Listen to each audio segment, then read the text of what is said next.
Bonjour à tous, je suis contente de vous retrouver aujourd'hui pour ma chronique des humeurs magiques de la semaine. Et là, nous allons évoquer la semaine du 13 au 19 février.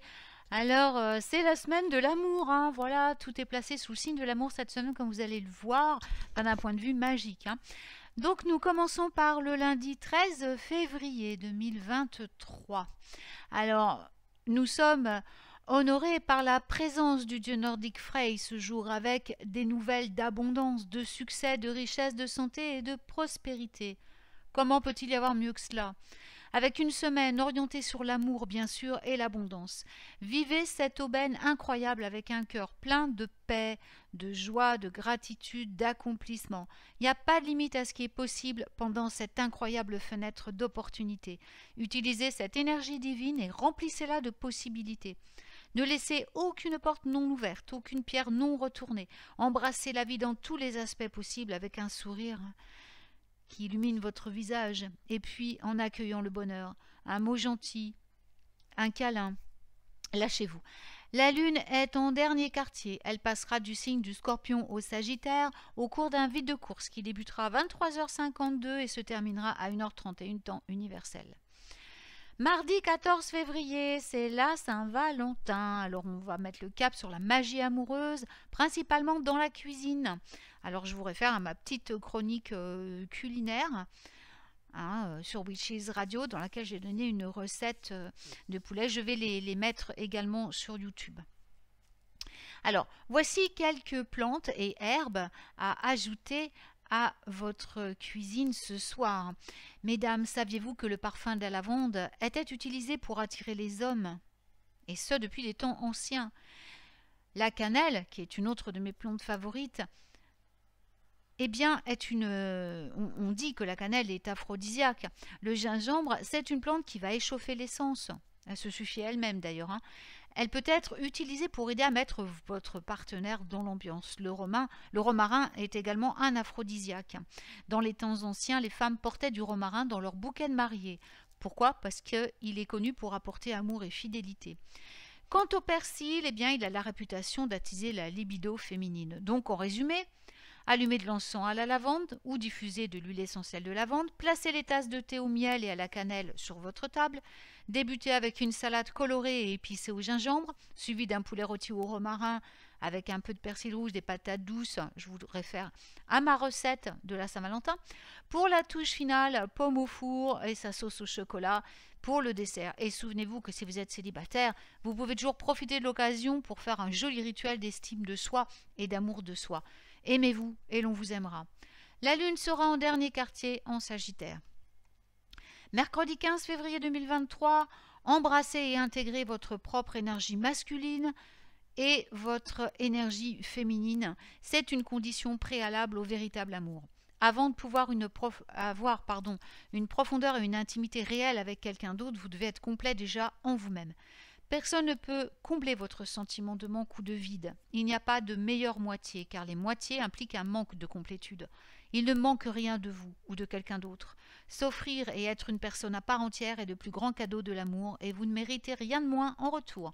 La lune est en dernier quartier en Sagittaire. Jeudi 16 février 2023. Si vous avez du mal à transformer vos pensées en pensée positive d'amour, essayez d'utiliser des affirmations simples et puissantes pour redresser l'énergie. Faites de l'exercice pour éliminer l'ancienne énergie stagnante. Souriez, riez, respirez profondément. Prenez le temps de faire quelque chose qui vous passionne, de préférence quelque chose de créatif. Et ensuite, concentrez-vous sur ce que vous souhaitez créer en utilisant vos émotions pour alimenter votre manifestation. Pour le plus grand bien de tous et votre plus grand bien, bien sûr. Vraiment vous aimer vous-même signifie faire ce qui est bon pour votre corps, votre esprit et votre âme. Cela signifie vérifier vos besoins, ne pas avoir peur de les exprimer. Sachez que vous êtes digne d'amour des autres et de vous-même. La lune sera en dernier quartier en Sagittaire. Il y aura un vide de course de 1h06 temps universel à 5h du matin. La lune sera en Capricorne ensuite. Vendredi 17 février 2023, on travaille avec le quartz fumé élestial pour transformer le plomb en or. Toutes les vibrations basses, denses et négatives peuvent être inversées. Les idées fausses sur le soi peuvent être déplacées. La vieille douleur peut être remplie d'amour et de lumière pour guérir. Le bonheur peut être trouvé dans les coins des espaces les plus sombres.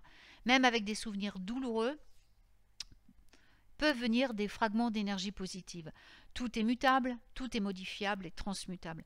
Le quartz fumé élestial vous met au défi d'examiner votre vie avec une nouvelle perspective.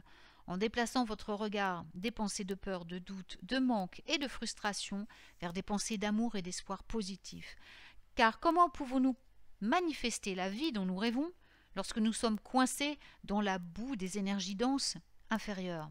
Lorsque vous transmutez de l'énergie, tenez un quartz fumé élestial ou visualisez en un et accordez-vous sur l'énergie du cristal, toujours prêt à travailler avec vous. Prenez-le dans votre main droite si vous en avez un, en premier, ce qui lui permettra de puiser son énergie. Imaginez tous les blocages, toutes les douleurs, inflammations, traumatismes passés et le vide qui coule de vous dans la pierre. Visualisez la pierre qui s'illumine en transformant en or cette énergie dense et ancienne, le fil conducteur de votre être. Lorsque vous sentez que l'énergie a été retirée de vous, placez la terre dans la terre et rendez-la à sa mère. Le lendemain matin, lorsque vous vous levez, allez rechercher votre pierre. Placez-la cette fois dans votre main gauche. Imaginez la nouvelle énergie transmutée qui coule de la pierre à travers votre main et votre bras, remplissant votre corps tout entier de lumière. Sachez que cette nouvelle énergie élargit votre champ aurique, illumine votre être, vous guérit, vous aligne et vous restaure. Nettoyez votre pierre et si vous sentez qu'elle a beaucoup donné d'elle-même, enterrez-la pour la rendre à sa mère, à Gaïa. Entre parenthèses, évitez de recharger les pierres. Une fois qu'elles ont fait leur travail, elles sont comme nous, hein, elles ont un chemin à accomplir. Donc les recharger, c'est les épuiser. Et ce n'est vraiment pas très sympa, je dirais. Donc voilà, samedi 18 février 2023, peu importe le temps. Sortez aujourd'hui, respirez l'air frais, trouvez le calme, retournez à la terre-mère, pieds nus sur le sol, les paumes vers le ciel ou sur l'écorce d'un arbre. Utilisez tous vos sens et profitez pleinement du pouvoir du moment présent. Le royaume des éléments est disponible pour nous, mais uniquement si nous prenons le temps de nous y connecter. Nous pourrions recevoir une grande quantité de sagesse ancienne et d'énergie de guérison, mais nous devons en faire une priorité. Nous devons aborder ces dimensions mystérieuses avec respect et curiosité. Nous ne pouvons rien attendre, mais soyons ouverts. Ça prend du temps, mais ça vaut la peine. Cela demande du silence aussi. Ça nécessite une libération de l'ego, un esprit ouvert, un cœur ouvert. La paix intérieure peut être trouvée dans le monde naturel extérieur, pas dans les affaires, mais dans le lien profond avec la Grande Mère. Prenez le temps dont vous avez besoin pour être vraiment là. Respirez lentement et dans votre cœur. La Lune sera en dernier quartier en Capricorne. Il y aura un vide de course de 4h18 à 5h35 temps universel, puis la Lune passera en Verseau. On termine par le dimanche 19 février 2023. La magie est tout autour de nous dans le monde naturel. Dans chaque brin d'herbe, grain de sable, pétale de fleurs. Il est dans les couleurs chatoyantes, des plumes, des nageoires, dans la sagesse des yeux des animaux et des oiseaux majestueux. C'est à nous de le voir, de l'honorer, de s'y connecter profondément. Si profondément que nous sentons ce qu'elle ressent, que nous voyons notre sang et ses os connectés comme une seule et même chose. Si nous apprenons à faire preuve du plus grand respect lorsque nous traitons notre propre corps, cela devient le reflet de la façon dont nous la traitons. Sommes-nous venus ici pour accumuler les richesses matérielles, pour collecter et amasser des choses?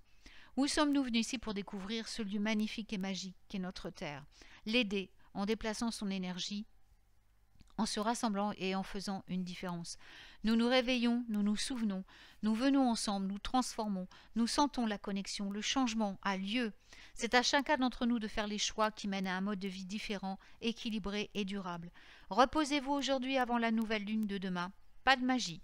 La lune sera en dernier quartier en Verseau. Eh bien, je vous souhaite à tous une magnifique semaine magique, toute pleine d'amour. Prenez soin de vous et je vous invite à consulter le petit calendrier de mes ateliers magiques que je vous propose pour cette semaine. Voilà, je vous mets tout ça en lien, tout lien vers mon site, vers mon blog comme d'habitude. Et puis, bien, je vous retrouve très vite pour de nouvelles chroniques magiques. Prenez grand soin de vous et merci de m'avoir écouté.